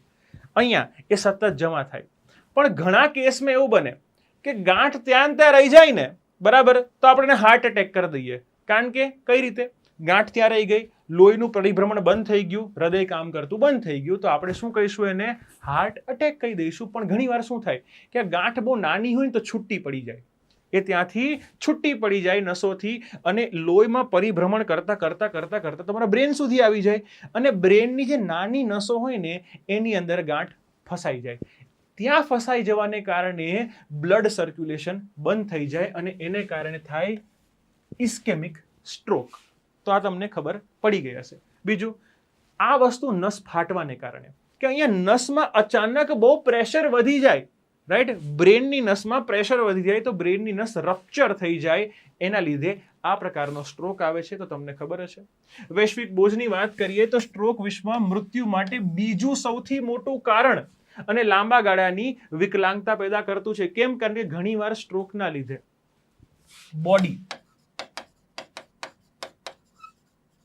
પેરેલાઇઝ્ડ કે કોમામાં જતું રહે છે. રાઈટ, અહીંયા નોન કમ્યુનિકેબલ બધી વાત કરીએ, બરાબર, એ રિલેટેડ રોગોમાં સ્ટ્રોક બીજું સૌથી મોટું કારણ ધરાવે છે. અને આનાથી આર્થિક અને શારીરિક બોજ બહુ વધી જાય છે. બહુ જ ખર્ચાળ વસ્તુ છે. અને જે એકવાર માણસ જો બચી જાય ને તો એની પોસ્ટ કેર સર્વિસીસ પણ બહુ અઘરી છે. એ વ્યક્તિને આખી જીવન કોમામાં કે પેરાલાઇઝ્ડ વેમાં જીવાડવો એ પરિવાર માટે બહુ ખર્ચાળ અને બહુ માનસિક રીતે તણાવવાળું હોય છે. અહીંયા માળખાકીય સુધારા આગામી 2000 વર્ષ 30 અને 35 સુધીના ચોક્કસ સુધારા નક્કી કરેલા છે કે ભાઈ 26 થી 30 સુધી શું કરીશું, 30 થી 35 સુધી શું કરીશું. તો અહીંયા વિધાનવાળા પ્રશ્ન માટે બહુ મહત્વનું છે. વિશેષ ભંડોળની જોગવાઈ છે કે અગાઉ સ્ટ્રોકને હૃદય રોગના પેટા ભાગ તરીકે જોવાતો હતો, પણ હવે આ હાર્ટ સ્ટ્રોકને બ્રેન સ્ટ્રોકથી અલગ કરવામાં આવ્યો છે. અને એના માટે છે ને અલગથી રિસર્ચ એન્ડ ડેવલપમેન્ટ ને સારવાર માટેના ભંડોળની જોગવાઈ કરવામાં આવેલી છે. પ્રાથમિક નિવારણ લક્ષ્યાંકની વાત કરું તો સભ્ય દેશે વર્ષ 2035 સુધીમાં સ્ટ્રોકથી થતા અકાળ મૃત્યુમાં 30% ઘટાડો કરવાનો રહેશે. આના માટે જે પણ રિસર્ચ એન્ડ ડેવલપમેન્ટ, ડાયટરી ફેરફાર, જાગૃતિના ફેરફાર કરવાના છે, અવેરનેસ વધારવાની છે, બધું જ કરવાનું છે. આના માટે બ્લડ પ્રેશર, હાઇપરટેન્શન, ડાયાબિટીસ, તમાકુના વપરાશ પર કડક નિયંત્રણો લાવવાના છે. આની સાથે બીજી વસ્તુ, ગોલ્ડન અવર પ્રોટોકોલ. સ્ટ્રોક આવ્યાના 4.5 કલાકની તબીબી વિજ્ઞાનમાં ગોલ્ડન અવર કહેવામાં આવે છે. જો એ સમયે તમે હોસ્પિટલે પહોંચી જાઓ અને પ્રોપર સારવાર શરૂ થઈ જાય તો વ્યક્તિના બચવાના ચાન્સીસ વધી જાય છે. આ સમયગાળામાં દર્દીને ઇન્જેક્શન મળી જાય તો એ પેરાલિસિસ થતું અટકાવે છે. રાઈટ, તો થર્મોબોલિસિસ એ ઇન્જેક્શનનું નામ છે. આ ઇન્જેક્શન મળી જાય તો વ્યક્તિનું પેરાલિસિસ થતું અટકી જાય છે. પ્રસ્તાવના મુજબ તમામ સભ્ય દેશોએ પોતાના પ્રાથમિક આરોગ્ય કેન્દ્રો ખાતે છે ને આ સુવિધા પહોંચવાડીની હોય કે જો તમારું પીએચસી હોય ત્યાં વ્યક્તિને તરત ભાગીને લઈ જવામાં આવે, 1 જ કલાક 2 કલાકમાં ત્યાં પહોંચી જાય અને ત્યાંનો ડોક્ટર એમના ઇન્જેક્શન આપી દે તો સ્ટ્રોકથી બચવાના ચાન્સીસ વધી જાય છે. આની સાથે રાષ્ટ્રીય નીતિ કઈ કઈ છે? તો અધિકાર ક્ષેત્રની મર્યાદા એક બહુ મોટો પ્રશ્ન છે કે આ રિઝોલ્યુશન માત્ર બિનચેપી દીર્ઘકાલીન રોગો માટે છે, ઇમરજન્સી મેડિકલ સેટઅપને કેન્દ્રિત કરે છે. અહીંયા કોઈ પણ દેશની આંતરિક સ્વાસ્થ્ય સબસિડી કે મિલકતના અધિકારો પર સીધો હસ્તક્ષેપ કરતું નથી. એટલે આપણને આનાથી ફોરેનની કોઈ ટેકનોલોજી નહીં મળે. માન લો કે કોઈ સારી દવા અમેરિકામાં ઉપલબ્ધ છે તો અહીંયા WHO એ બિલકુલ સહાય નથી કરવાની કે એ દવા ભારતમાં સસ્તા દરે પ્રોડ્યુસ થાય અથવા એની ટેકનોલોજી ભારતમાં આવે, કારણ કે પેટન્ટના નિયમો એટલા કડક હોય છે. ભારતની પોતાની સજ્જતા શું છે કે ભારત સરકાર આના માટે પહેલેથી જ કામ કરી રહ્યું છે. National programme for prevention and control of cancer, diabetes, cardiovascular disease and stroke. બરાબર, જેમાં બીજો મુદ્દો છે ને કાર્ડિયોવેસ્ક્યુલર એટલે હૃદય રોગ અને મગજના રોગને લઈને, સ્ટ્રોકને લઈને ઓલરેડી આપણે શું કરીએ છીએ, જિલ્લા સ્તરે કેટલીક બધી યોજનાઓ ચલાવીએ છીએ. આ આંતરરાષ્ટ્રીય પ્રસ્તાવના બાદ ભારતનું આયુષ્માન આરોગ્ય મંદિર ત્યાં પણ અહીંયા સ્ક્રીનિંગ અને રિહેબિલિટેશનની સેવાઓ પૂરી પાડશે અને પેલું ઇન્જેક્શન છે એની સુવિધાઓ પણ અહીંયા સુધી પહોંચશે. ઓકે, ચલો અહીંયા કેટલાક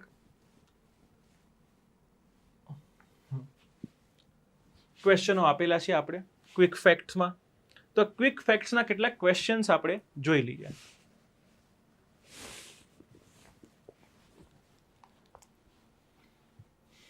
આજનો પહેલો પ્રશ્ન છે સિડિશન વિશે. શાંતિથી તમે જોવો અને પછી મને કમેન્ટ સેક્શનમાં તમારે જવાબ આપવાનો છે. બીજો લોકપાલનો છે. આને પણ તમે શાંતિથી વાંચી જાઓ અને મને પછી કમેન્ટ સેક્શનમાં જવાબ આપો.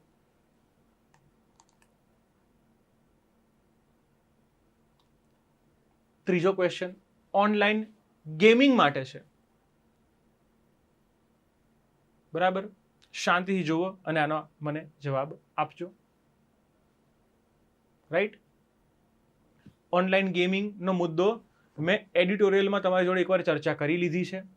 આ મુદ્દાને તમે એકવાર એમાં જોયેલો હશે તો તમે આનો જવાબ આપી શકશો. આજે ભલે આની ચર્ચા નથી કરી, પણ એડિટોરિયલવાળા શોમાં આની ચર્ચા કરેલી છે. જેણે પણ એ શો નથી જોયો એ વિડીયો જરા જોઈ લેજો, તમને બહુ સારી રીતે આ ટોપિક વિશે ખબર પડી જશે. અને એમ છતાં પણ એક સરપ્રાઇઝ ક્વેશ્ચનની જેમ તમે આને જવાબ આપી શકો છો. એના પછીનો ક્વેશ્ચન છે European Union carbon border adjustment મિકેનિઝમને લઈને.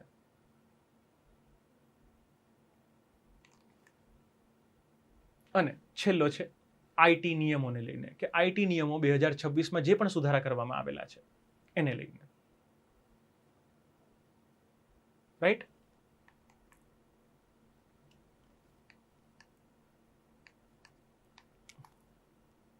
ઓકે, તમે જોયું આ તમામ ક્વેશ્ચનનું સોલ્યુશન તમને સાંજે 6 વાગે વેબ સંકુલ પ્રિલિમની ચેનલ પર પીડીએફમાં મળી જવાનું છે. તો તમારે કોઈ પણ ચિંતા નથી કરવાની, તમને આ પીડીએફ મળી જશે.